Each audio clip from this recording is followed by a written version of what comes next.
Guardians, Privileged Ones, hello and welcome back to the channel for another Destiny 2 episode. Today, Crimson Days, the good, the bad, and the ugly, a full overview of the event and what Bungie has given us last week.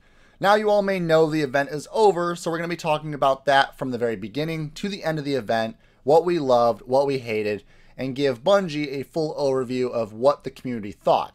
Before we do that, down below this video in the comment section, pinned to the very top, is a comment I left for every single one of you to read if you want to enter in for the weekly giveaway here on the channel, which is a $10 Visa gift card. Check out that comment and then come right back to this video and watch all the information based on Crimson Days. To start off the conversation about Crimson Days, I want to go over the good points first to put a positive outlook on Bungie moving forward with Destiny 2. And to really start this off, I want to talk about microtransactions and how they were corrected in this event. The previous event, The Dawning, was a problem for most of the community because a lot of the items were locked behind tests, and acquiring these items took a lot of luck and RNG, and basically every player in the game didn't receive every item out of the event. So they're going to have to wait an entire year before acquiring those items again, if they're even available next year. Moving forward from there though, the Curse of Osiris DLC Expansion 1, about 90% of the rewards inside that expansion are locked also behind tests, Everest, microtransactions, and a paywall. Why should we buy a DLC if most of the loot that we wanted is locked behind a paywall? That's the exact problem that Bungie had to correct with the Crimson Days event, and they did just that. They allowed for the engrams in the event to not be purchasable by tests. In fact, they took a couple of the items out of the engrams and put them behind a paywall with tests, but they were purchasable by not silver, but bright dust, which is acquirable and obtainable in the game just by simply playing. And on top of that, the event Crimson Day engrams also have these exact same items locked in them, so if you open an engram for leveling up your character, you are still able to acquire them without ever spending a single dollar out of your pocket. The next best step after that though, they added another thing, which was the knockout system. The knockout system allowed for players to play the game, level up, and acquire an engram, open that engram, and be guaranteed something new up until they acquired everything in the event. In the event of acquiring every single item out of the event, you would then start to get duplicates, but those duplicates were able to be broken down for bright dust to use later on the road for a future event, or even possibly something out of the engrams from the Curse of Osiris DLC 1. So you could farm up bright dust, you could acquire every item in the event, and that made Destiny 2 fun and easy to play. I was able to jump in and always receive something new or look forward to acquiring the next event engram because I knew it was going to be beneficial to me. I acquired every item without buying a single piece of silver, and I am really happy to say that because seriously, the paywall and microtransactions with Destiny 2 from the very beginning of launch have been a very big problem. That's why I don't give away silver in my videos anymore. I give away a $10 Visa gift card, so that way you all get to decide what you want to spend it on. That's the whole point of that. I don't want to give away silver anymore because I know it's a problem, and I don't want to I don't want Bungie to continue to lock things behind paywalls. I want every single player to have a chance of acquiring everything out of anything new that comes to Destiny. Moving from there though, there's even more good with Destiny and the Crimson Days event. I really enjoyed Crucible. Being able to jump into a brand new Crucible event, which was a 2v2 game mode, was great. A lot of people aren't playing Destiny right now, and with a 2v2 game mode, it was really easy to sign into the game or even live stream and be able to find some other player to jump in with me because I was only looking for one other person. Yes, I will admit, solo queuing by yourself ended up becoming very cancerous and the game mode was really designed for skilled players, but on top of that, it wasn't locked behind the Crucible only like back in Destiny 1. You could play the raid, you could play the strikes, nightfalls, you could do anything in the game, and as long as you leveled up, you were able to acquire an engram which would give you an event item. You weren't locked behind Crucible. You were able to do anything in the game that you wanted, and you were rewarded for it.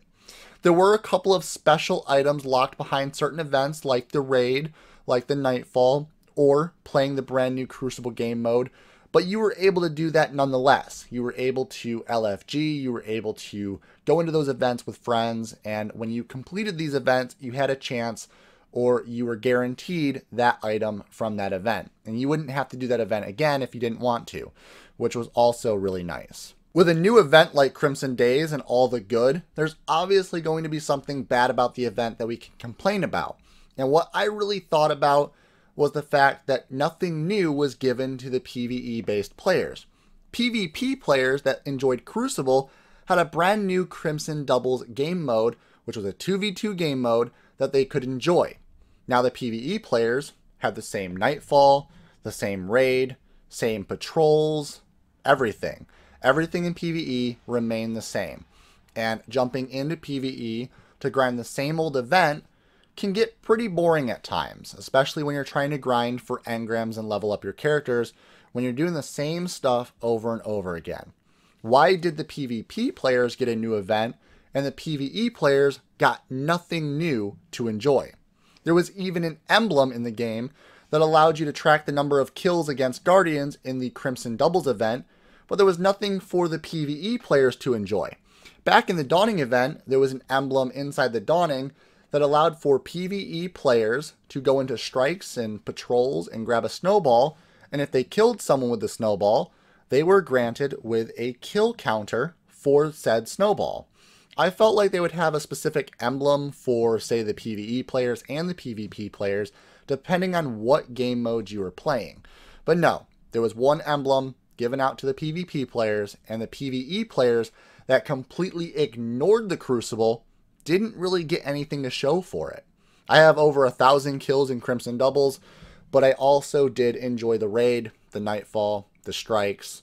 I enjoyed just playing patrol and leveling up, and I have nothing to show for it other than the engrams and the stuff I acquired out of those engrams, but I could have done the exact same thing just playing doubles all week long. That is the bad about it. Now let's talk about the ugly. Everything that we get in a video game, whether it's a new game coming out or a new event inside said game that we know and love, there's always something ugly about it. And what I completely hated with this event, with a burning passion, was the fact that no armor or weapons were added to the event engrams. We had no new armor sets, no new weapon types, nothing.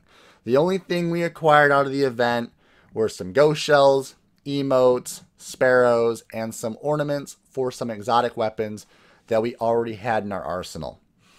I really thought they would have added an event armor set, just like they did the Dawning, or at least some weapons for us to collect out of the Crucible. I'm really impressed that they didn't do this, but moving forward from that, another thing that I thought ugly about the event was the grenade spam.